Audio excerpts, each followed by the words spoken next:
नमस्कार दोस्तों, मैं सुनीता कुमाऊत आपका अपने यूट्यूब चैनल पे स्वागत करती हूँ, अभिनंदन करती हूँ। हमने पढ़े पिछली क्लास में हमने क्या पढ़ा था? समास। समास पे हमने चर्चा की थी, ठीक है? समास की परिभाषा की, उसके शब्दार्थ की, उसके विलोम के बारे में हमने चर्चा की थी और उसके भेद कितने होते हैं, भेद में हमने कुल भेद कितने होते हैं और मुख्यतः भेद कितने होते हैं, इस पे हमने चर्चा की थी। फिर उसके ना एक-एक पद प्रदान की दृष्टि से हमने देखी एक-एक पे बात की थी।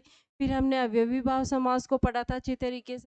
फिर हमने तत्पुरुष समास को पढ़ा था। अब हम पढ़ते हैं तीसरा समास है आपके द्विगु समास। ठीक है? कौन सा समास है आपके तीसरा? द्विगु समास।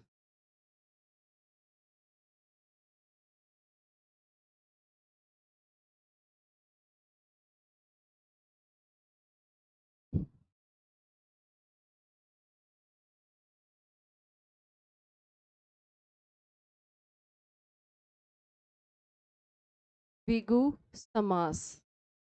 क्या परिभाषा तैयार करेंगे इसकी हम? ठीक है?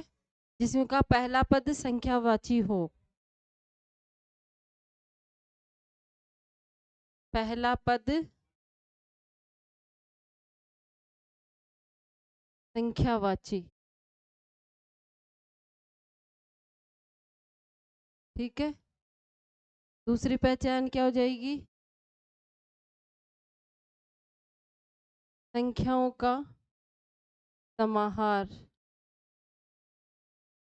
या समूह है। ठीक है? संख्याओं का समाहार या समूह है।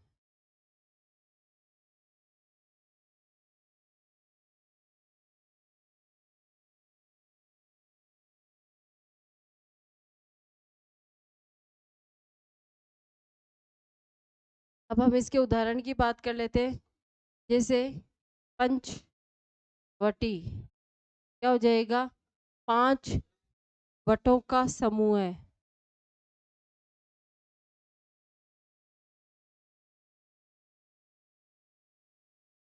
ठीक है? पंचवटी का क्या हो जाएगा? 5 वटों का समूह है।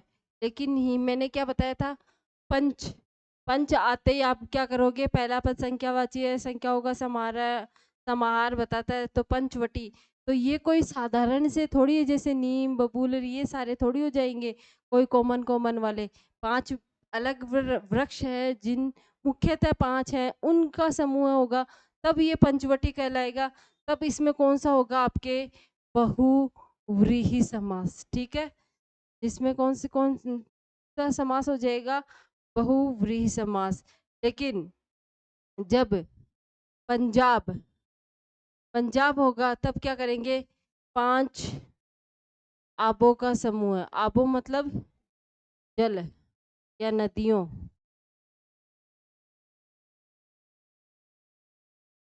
5 नदियों का समूह है।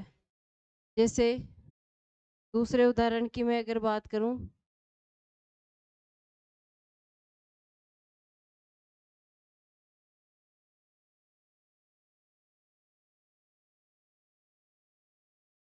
सप्ताह है, 7 अहनों। अहनों का मतलब क्या होता है? दिनों का समूह है।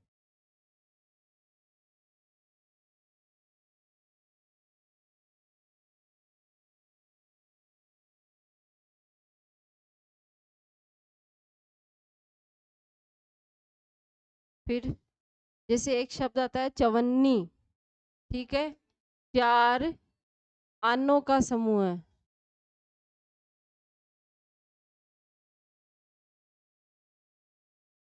चवन्नी में क्या हो जाएगा? 4 आनों का समूह है। दूसरे उदाहरण की मैं बात करूं, दोपहर। दोपहर तो क्या हो जाएगा? 2 पहरों का समूह है। ठीक है? 2 पहरों का समूह है। दूसरा उदाहरण की बात करती हूँ, छत्तीसगढ़। छत्तीसगढ़ तो क्या हो जाएगा? 36 गड्ढों का समूह है। लेकिन जब केवल 36 आ जाए, क्या केवल 36 आ जाए तो क्या करना आपको? द्वंद्व समास करना है। क्यों? क्योंकि है ना इसमें क्या पहचान है द्वंद्व समास की? 6 और 30। ठीक है, द्वंद्व समास में पहले संख्या छोटी और बाद में बड़ी। ठीक है, तो 36 में तो आपको कौन सा करना है? 36 में तो आपको द्वंद्व समास करना है, और छत्तीसगढ़ में आपको कौन सा करना है? द्विगु समास। ठीक है, इसमें द्वंद्व समास होगा, मिस्टेक मत कर देना। जैसे अगर आपके सामने नवरात्र शब्द है, ठीक है, नवरात्र, ठीक है, तो नवरात्र 9 रात्रियों का समूह है। ये कोई सामान्य रात्रि नहीं है। आश्विन महीने की और चैत्र महीने की जो रातें होती है 9, वो नवरात्र आती है, इसमें विशेष पूजा की जाती है। वो नवरात्र की बात है तो वो विशेष हो गई। विशेष किस में जाएगी? आपके बहुव्रीहि समास में। तो नवरात्र शब्द में आपको कौन सा करना है? बहुव्रीहि समास। जैसे दूलड़ा, दो लड़ वाला, ठीक है, दो लड़। जैसे चौकोर, चौराहा, बहुत सारे उदाहरण देखने को मिल जाएंगे। ठीक है, तो वो आपके किस में जाएंगे? आपके द्विगु समास में। ठीक है, चौराहा में 4 राहों का समय समूह है चौराहा। चतुर्भुज, ठीक है, चतुर्भुज शब्द जैसे वह चतुर्भुज शब्द में आपको वाक्य में किस तरीके से प्रयोग हुआ है वो चीज देखनी है। जैसे मैं राम चतुर्भुज की पूजा करता है, तब तो चतुर्भुज कौन से हो गए? विष्णु भगवान। तब तो आपको कौन सा समास करना है? बहुव्रीहि समास करना है। लेकिन राम चतुर्भुज बना रहा है, तब वो क्या बना रहा है? चतुर्भुज बना रहा है, तब तो वो 4 रेखाएं खींच रहा है। इसका मतलब क्या, कौन सा समास हो गया? आपके द्विगु समास हो गया। आ गई आपके द्विगु समास की बात समझ में? अब नेक्स्ट चलते हैं हम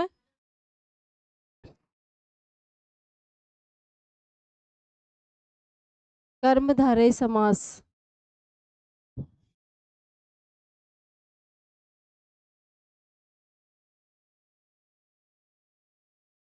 चौथा समास।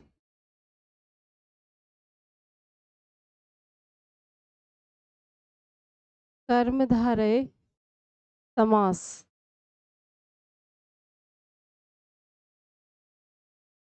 कर्मधारय समास की अगर बात करें तो क्या हो जाएगा? जिस समास में विशेषण विशेष्य या उपमेय उपमान की चर्चा हो, क्या कहलाएगा? कर्मधारय समास।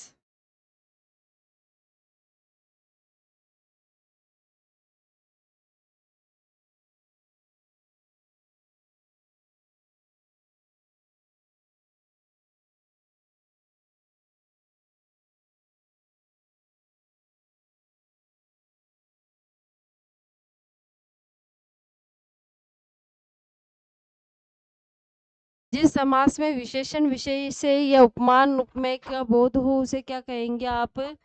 कर्मधारय समास। ठीक है, इसकी पहचान, कर्मधारय समास की पहचान है जिसका, है जिसकी, है जिसके, है जिसका, है जिसकी, है जिसके, एक और क्या आता है? रूपी। ठीक है, ये इसकी पहचान है। उपमेय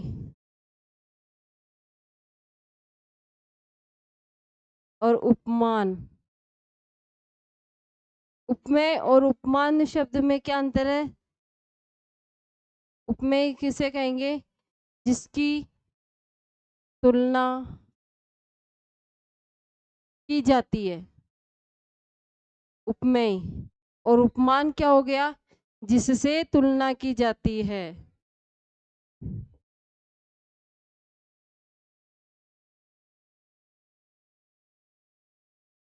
ठीक है, कर्मधारय समास में क्या होगा? विशेषण विशेष्य उपमेय उपमान का बोध होगा। पहचान क्या हो गई आपके? है जिसका, है जिसकी, या है जिसके, या रूपी। उपमेय, उपमेय जिसकी तुलना की जाती है, और उपमान जिससे तुलना की जाती है। ठीक है, ये हम पढ़ेंगे।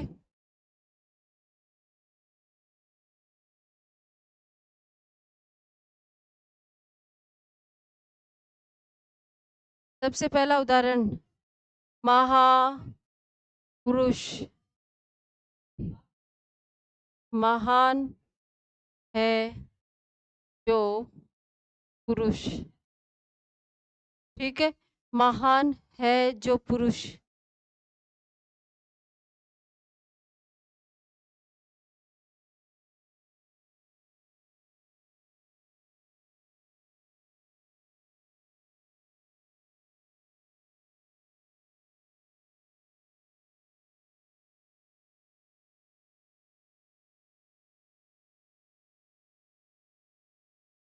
ये पहचानिए, ये बहुरी की हो गई।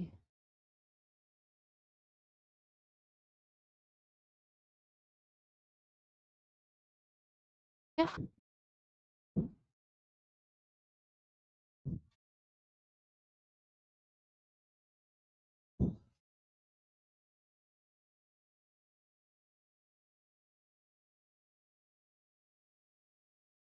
है जो के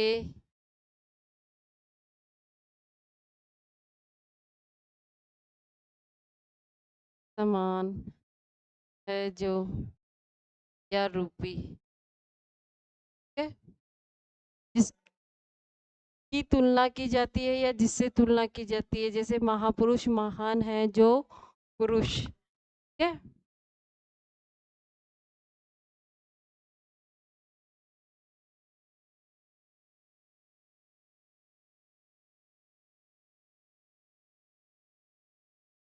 जैसे चंद्र वदन, चंद्र यानी चंद्रमा, वदन का अर्थ यहाँ क्या होता है? मुख, ठीक है। चंद्र के समान मुख, ठीक है, चंद्र के समान मुख, चंद्र वदन हो गया, ठीक है। वदन मुख है यहाँ, और वदन, वदन समानार्थी भिन्नार्थक शब्द में वदन का अर्थ क्या होता है? शरीर, ठीक है। इस तरीके से आपको उदाहरण देखने को मिलेंगे। महान, महापुरुष हो गया, चंद्रवदन हो गया, जैसे काली मिर्च,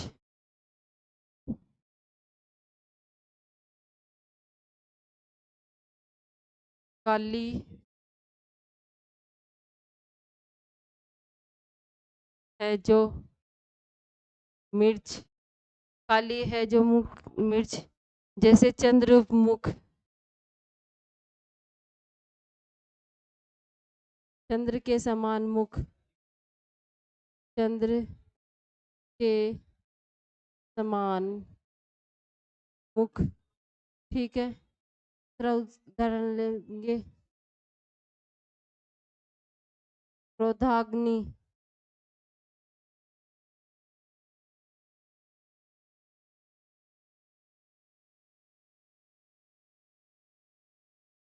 क्रोध रूपी अग्नि, ठीक है। तो क्रोधाग्नि में संधि कौन सी होगी? क्रोध धन अग्नि, ठीक है, दीर्घ स्वर संधि हो गई। तो इसमें कौन सी, देखो क्रोधाग्नि रूपी शब्द का प्रयोग हुआ है, के समान का प्रयोग हुआ है जो, ये इसकी क्या थी? पहचान हो गई। वो बाय मिस्टेक गलत हो गया, इसके लिए माफी चाहते हैं, ठीक है। कमल नयन,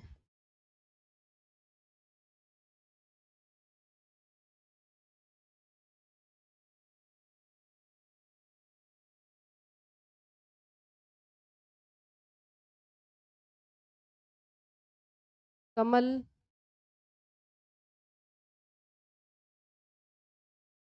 के समान नयन, ठीक है, ये हो गया। दूसरा उदाहरण है, जिसे एक और पूछा जाता है, सफेद झक, ठीक है। तो क्या हो जाएगा इसका? अत्यंत सफेद, ठीक है। सफेद झक का क्या हो जाएगा? अत्यंत सफेद, जैसे लाल सुर्ख, लाल सुर्ख क्या हो जाएगा? अत्यंत लाल,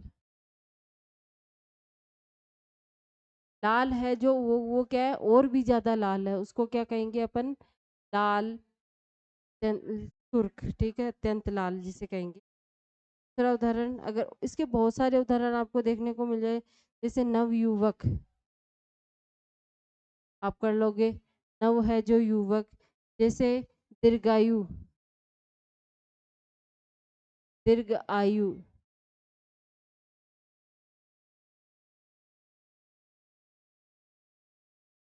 दीर्घायु, ठीक है। तो हो जाएगा आपका दीर्घ है जिसकी आयु, क्या हो गए। बहुत सारे उदाहरण आपको देखने को मिल जाएंगे कर्मधारय समास में। तो मैंने आपको पहचान बताई दी, क्या होगी इसकी पहचान, के समान है जो या रूपी शब्द देख के आपको इसकी पहचान करनी है। विशेषण विशेष्य, ये इसकी पहचान है, और उपमेय उपमान, ठीक है। ये आपके कर्मधारय समास की पहचान हो गई। अब नेक्स्ट हम पढ़ेंगे द्वंद्व समास। नेक्स्ट समास आपका कौन सा हो गया, द्वंद्व समास।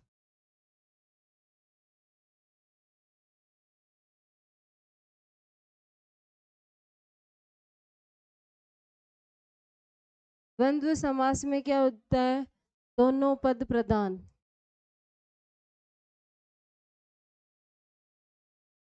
द्वंद्व समास में क्या होता है, दोनों पद प्रधान होते हैं। कि पहचान की अगर बात करें तो क्या पहचान हो जाएगी इसमें, और या अथवा, ठीक है। इन शब्दों का प्रयोग होगा आपके, और या अथवा इन शब्दों का प्रयोग होगा। और दूसरी पहचान क्या हो जाएगी, निरर्थक शब्दों का प्रयोग। क्या पहचान हो जाएगी, निरर्थक शब्दों का प्रयोग, ठीक है। द्वंद्व समास में क्या पहचान हो जाएगी आपके, दोनों पद प्रधान होते हैं, और या अथवा शब्दों का प्रयोग होगा। और दूसरी क्या पहचान हो जाएगी आपके, निरर्थक शब्दों का प्रयोग, ठीक है। इसके द्वंद्व समास 3 भागों में बटा हुआ है, कौन कौन सा। पहला इतरेतर, इतरेतर द्वंद्व।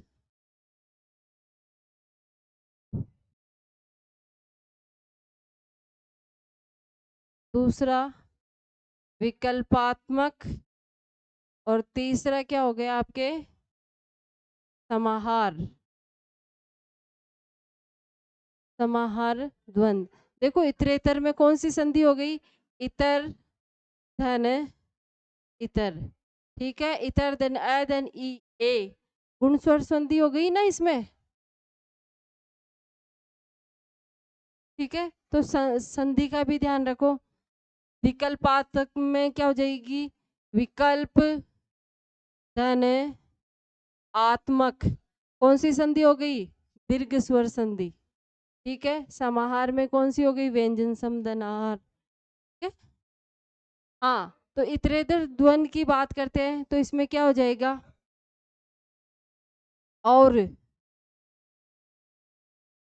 और शब्द का प्रयोग होगा। विकल्पात्मक में आपके या होगा, और इतरे समाहार में आपके आदि या इत्यादि, ठीक है। इसकी क्या है पहचान, ठीक है। द्वंद्व समास में दोनों पद प्रधान होते हैं, पहचान हुई, और या अथवा होगा, निरर्थक शब्दों का प्रयोग होगा, ठीक है। द्वंद्व समास के 3 भेद है, कौन कौन से, इतरेतर, विकल्पात्मक और समाहार। यहाँ से क्वेश्चन रेयर केस में पूछे जाएंगे, लेकिन आपको क्वेश्चन इस तरीके से पूछे जाएंगे, इनमें से कौन सा समास द्वंद्व आ जाएगा, ठीक है। हो सकता है आपके इतरेतर विकल्पात्मक, और यहाँ ज्यादा डीप से क्वेश्चन आए तो यूं भी आ सकता है कि इतरेतर का है, एक विकल्पात्मक का है, कि या समाहार का, किस में, एलडीसी या स्टोनो वाले एग्जाम में, ठीक है। तो सबसे पहले हम इतरेतर की बात करते हैं।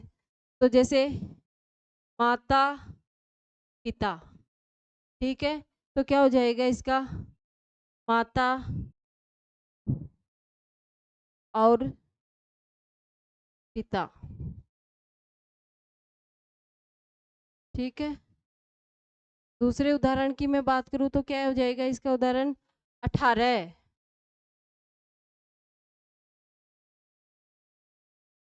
18 का क्या विग्रह हो जाएगा, 8 और 10। ठीक है, इसका यूज हो रहा है आपके और शब्द का। ठीक है, जैसे हरियर,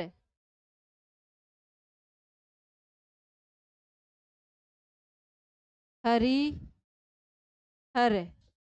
ठीक है, क्या हो जाएगा? हरी और हर।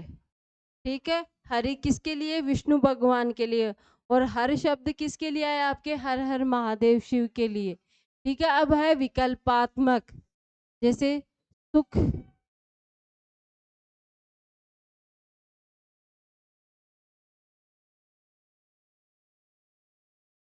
सुख, दुख। तो क्या हो जाएगा? सुख या दुख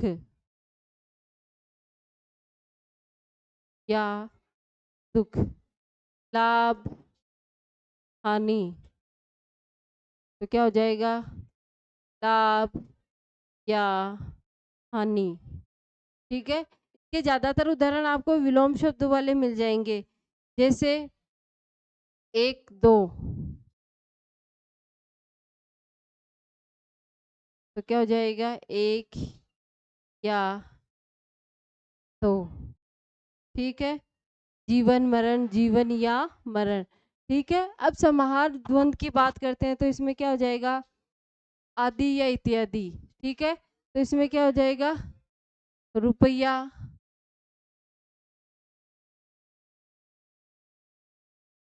पैसा। तो हम क्या कर देंगे? रुपया, पैसा, आदि। ठीक है, यूं कर देंगे हम। बहू बेटी,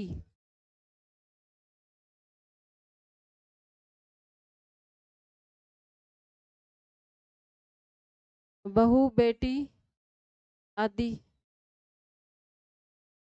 जैसे कपड़ा लत्ता, तो कपड़े लत्ते इत्यादि।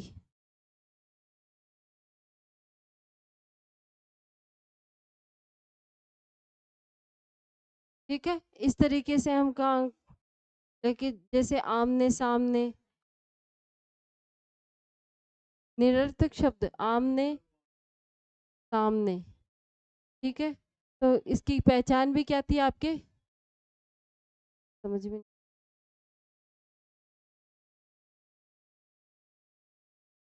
जैसे मैं बात करूं आमने सामने,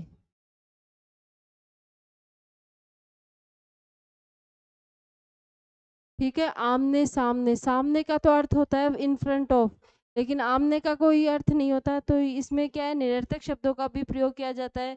जैसे आपके अगल बगल, बगल का तो अर्थ समझ में आता है कि बगल पास में, लेकिन अगल का अर्थ कुछ समझ में नहीं आता। ठीक है, जैसे भूला चूका। ठीक है, ये ऐसे शब्द है, भूला चूका आदि। ठीक है, तो इतरेतर द्वंद, विकल्पात्मक द्वंद और समाहार द्वंद की पहचान याद रखना, इसका और विकल्पात्मक की या और आदि इत्यादि इसमें आते हैं। ठीक है, इसमें आपको किस कौन से उदाहरण मिलेंगे? हरि और हर।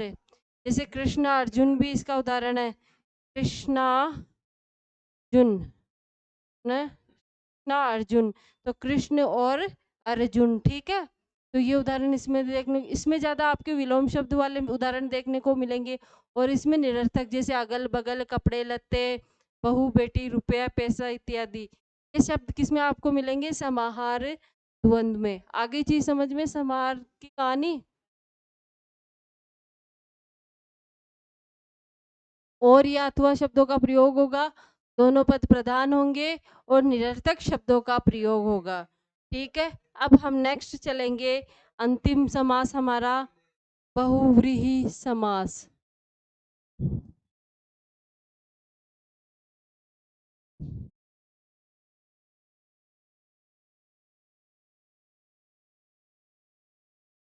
बहुव्रीहि समास। ठीक है, मैंने आपको पहली क्लास में बताया था, बहुव्रीहि, बहुव्रीहि का अर्थ क्या होता है आपके? चावल। ठीक है, बहुव्रीहि का अर्थ क्या होता है? व्रीहि तो समास हो जाएगा, और व्रीहि का अर्थ क्या हो जाएगा आपके? चावल हो जाएगा। ठीक है, इसमें दोनों पद गौण,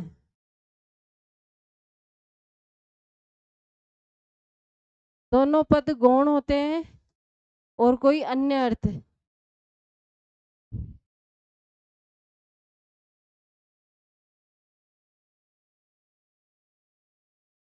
कोई अन्य ही अर्थ निकलता है। जैसे चतुर्भुज, चतुर्भुज है, राम चतुर्भुज की पूजा करता है। तो यहाँ जब पूजा करने के विशेष में हो तो किसकी, भगवान की पूजा की जा रही है, ठीक है, विष्णु भगवान की। तो 4 भुजाएं है जिसकी, ठीक है, अर्थात विष्णु भगवान, ठीक है। तो दूसरी इसकी पहचान की भी हम बात कर लेते हैं यहीं। तो पहचान क्या हो जाएगी, है जिसका, है जिसकी,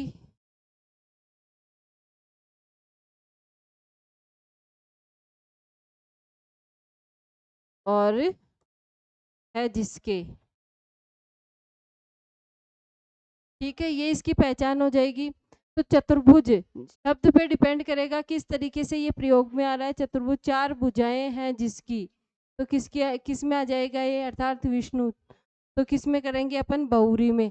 लेकिन राम चतुर्भुज बना रहा है तब ये क्या कर रहा है, 4 रेखाएं खींच रहा है, तब आपके किस में जाएगा, आपके द्विगु समास में। जैसे दशानन, दश है आनंद जिसके, दश है आनंद जिसके, अर्थात क्या हो जाएगा आपके, रावण, ठीक है। तो ये विशेष अर्थ किसके लिए आया है, रावण के लिए। जैसे दूसरा उदाहरण लेते हैं, चंद्रमौली,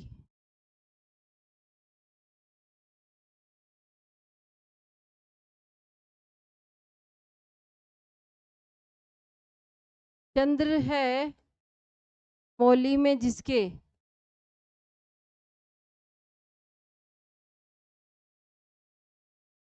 ठीक है, मौली मतलब सिर, सिर जटाओं में जिसके चंद्र है वो क्या है, अर्थात भगवान शिव। जैसे चक्रधर, सारे भगवान वाले उदाहरण किस में आएंगे, आपके बहुव्रीहि समास में। जैसे चक्रधर, चक्र को धारण करने वाला। जैसे नकटा, ठीक है, नकटा, यहाँ नाक कटी है जिसकी, इसका अर्थ नहीं है, नकटा अर्थ है ढीठ, ठीक है। तो ये किसी विशेष के जो काम नहीं करता उसके लिए, ढीठ व्यक्ति के लिए, ठीक है।